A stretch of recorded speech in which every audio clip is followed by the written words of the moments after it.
अमरावतीत बोगस बियाण्यांच्या मुद्द्यावरून काँग्रेस भाजप आमने-सामने आलेत। काँग्रेस नेत्या यशोमती ठाकूर यांची राज्य सरकारवर टीका होते। अमरावतीत बोगस बियाण्यांच्या मुद्द्यावरून काँग्रेस आणि भाजप आमने-सामने आले आहेत।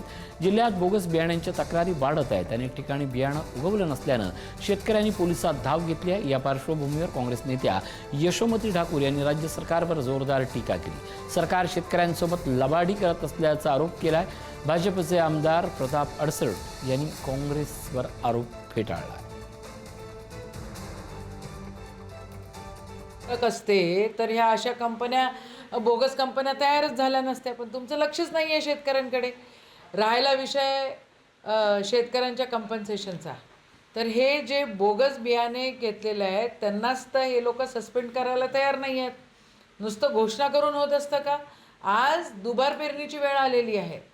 फक्त 20% पेरणं व्यवस्थित झालेलं आहे आणि बाकीची दुबार पेरणी आहे। मग ह्याला सरकार जबाबदार आहेत ना।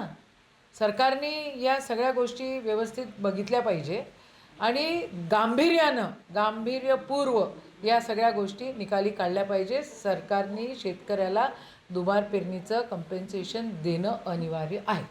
काँग्रेसचं ते धोरणच आहे, विनाकारणच तथ्य नसलेल्या टीका करणं। सभागृहामध्ये अनेक आमदारांनी व मी सुद्धा या विषयात सभागृहातही चर्चा केली, विषय मांडला आणि पत्रव्यवहारसुद्धा केला आणि कृषी मंत्री व आमचे पालकमंत्री बावनकुळे साहेब यांच्याशी चर्चाही केली आणि त्या संदर्भात माननीय पालकमंत्र्यांनी जिल्हाधिकाऱ्यांच्या नावानं एंडोर्समेंट करून तात्काळ पंचनामे करून ज्यांचं नुकसान झालं आहे त्यांना नियोजनमधून भरपाई देण्यात यावी असं त्यांना पत्रही लिहिलं, रिमार्कही लिहिलं आणि माननीय कृषी मंत्री महोदयांनी सभागृहामध्ये जाहीर केलं आहे की या संदर्भात जिथं जिथं असं आढळलं आहे त्या सर्व कंपन्यांवर गुन्हे दाखल करू।